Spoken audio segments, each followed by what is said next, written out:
Hello everyone, welcome back to Borderlands 3 skill builds with GED. Today we are doing another Fl4k build, and we are dubbing this one Leroy. I am the master. If you get that reference, you know what it is.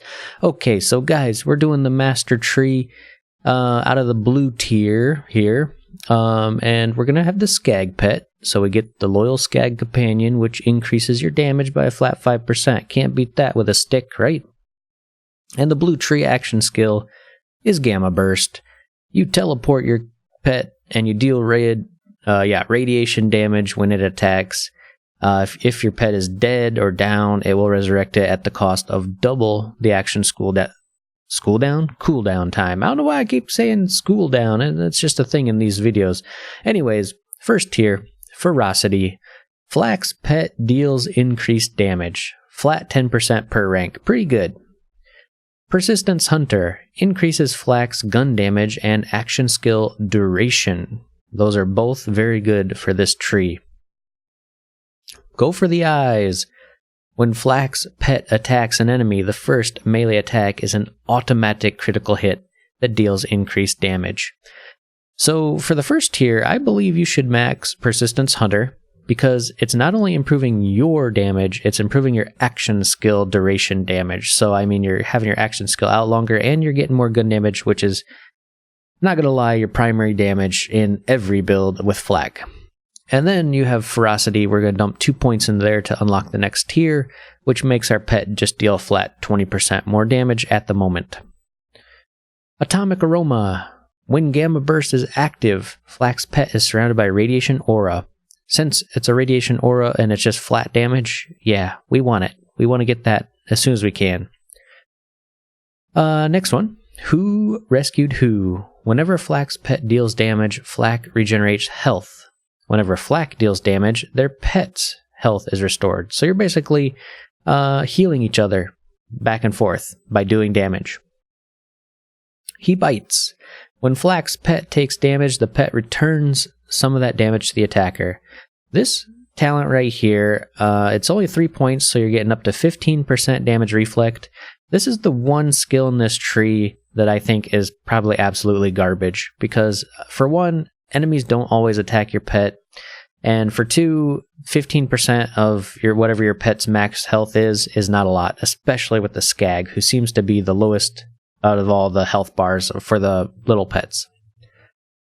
Frenzy, Hunter skill. When pets deal damage, Fl4k and their pet gain Frenzy. Each stack of Frenzy increases damage. Flat damage increase all the way, guys, because you're at low level.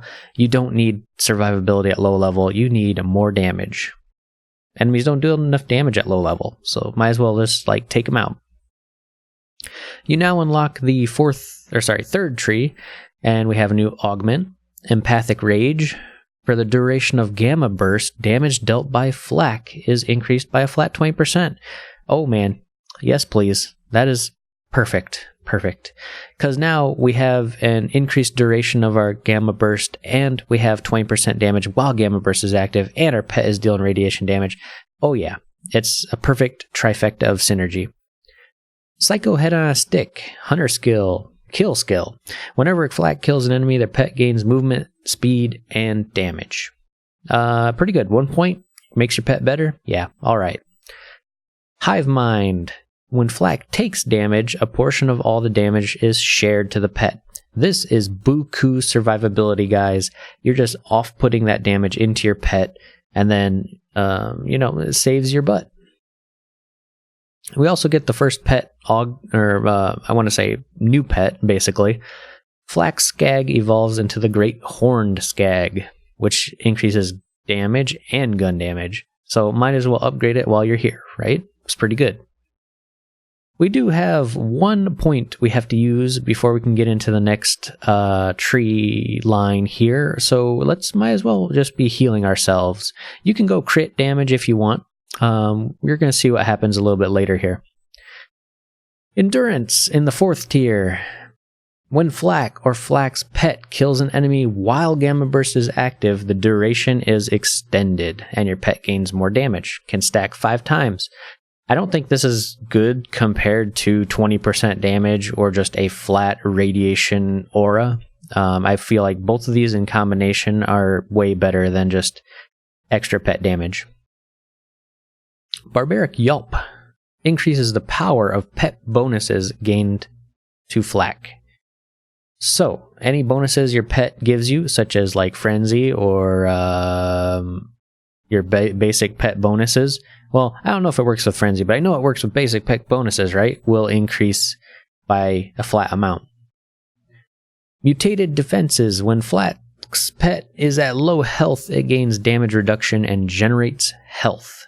This is the lifesaver for the Skag. You must get this because the Skag, like I said, is squishy and it needs extra survivability. So basically when it gets low health, it goes into turtle mode, regenerates, and gets damage reduction. Your remaining points for this tree, or this tier, 4 points, will go into Barbaric Yelp. Now we're gonna be unlocking the Iridian Skag, which increases your damage and fire rate, and also when you attack command, it will pull enemies in with a singularity. Yes, sounds beautiful, because that singularity, in combined with Gamma Burst and your Atomic Aroma and your damage increase, will just be like the AoE King, right? You're pulling them all together, you're burning them down. 5th row here. Burst Aid. After using Gamma Burst, the rift remains open and regenerates 20% of your max health per second. That is crazy, but the problem is you have to stand near the rift. It does not generate a rift near your character. It generates the rift where you summon the pet. So this skill is kind of more of a teammate support skill. Like if you're playing with allies and you summon the rift right next to them, it's going to heal them to full. I don't like it. I'm not a support player in this build. We're going to ignore that one. Pack Tactics is the first one here. All damage dealt by Fl4k and their pet is increased. Additionally, maximum health is increased. Damage increased, and your maximum health increased. Guys, 3 points. You must get it. The other 1-pointer skill is when Fl4k is at low health, a portion of all damage they take is shared to their pet.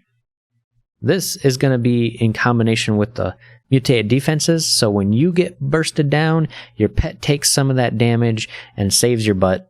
It's just a weird little synergy here. You got to spend 1 more point, so go back to Barbaric Yelp, boost it up to that full 100%. We now unlock the ultimate skill in this blue tree, which is Dominance. Changes your melee into basically a charm. Whenever you melee an enemy, they get a 12-second charm where they're basically fighting for you and losing 2% of their max health per second. So they either die or they lose some of their health while they're fighting for you. It's good because a lot of enemies tend to run up on you and you can just whack and boom, you instantly have another pet, another friend to help you out. A lot of people knock this skill as being one of the weaker ones, but I think it does have a lot of useful implementation as long as you charm the right enemies, and especially during major fights where stuff is just constantly going on. You need some extra firepower on your side. We have 22 points left, and we're going to actually go back into this tree and finish it off, because we want our pet to be doing a ton of damage. We're basically gamma bursting them towards people, and they are hitting and bursting them down like crazy. We want our pet to crit at 75% extra damage, go for the eyes, because when we summon our pet over by the enemies, he's going to be thwacking them on the head so hard. And then we want the extra regeneration and healing given to our pet, because survivability is important in this build. Max health is important in this build, so you better get a shield that boosts that max health up. Alright, so we have 10 points left. Where are we going to go? We're going to go over to the red tree, the hunter tree. What we want to do is we want to get Interplanetary Stalker, and we want to max it, because every time we kill an enemy, we gain a 10% buff. We gain a human action skill damage buff. We gain a robot corrosive damage buff. We gain a beast movement speed buff. This skill is so good, guys. And then late game, where you really want to gamma burst constantly, head count is the skill you want to max, because whenever you score a critical hit, there is a chance your cooldown will be reduced. The skill Gamma Burst does technically have a long cooldown, 30 seconds at base. With compared to most other skills that Fl4k has, that's actually kind of long for him. Other characters have longer cooldowns, but every time you crit, you're lowering that cooldown so you can do more Gamma Burst, so you can keep your damage buff rolling for yourself, that plus 20%. And on top of it, your pet's going to be rolling with those big numbers. We only have 2 points left, unfortunately, so it is now your choice between any of these skills in this tree. Me personally, I would go for Hunter's Eye. You gain a bonus when fighting different types of enemies. Just like Interplanetary Stalker, you gain more crit hit damage, armor damage, damage reduction. I just feel that this skill is so good. If you want to shoot endlessly, you can have every time you crit, you can get some ammo back in your weapon and just keep shooting, or you can get increased reload speed or even extra crit hit damage and handling. I feel like this one's the weakest. I would probably ignore this one. And that's the build, guys. These 3 skills combined with the master skill tree. You got that Skag pulling them in, doing radiation damage, boosting your damage, hitting really hard with maximum crits. Anything runs up on you, you're like, bam, get out my face and go shoot something for me, while keeping your health and damage up and your pets surviving. This is the build, guys. I can't wait to see you in Borderlands 3. Take it easy.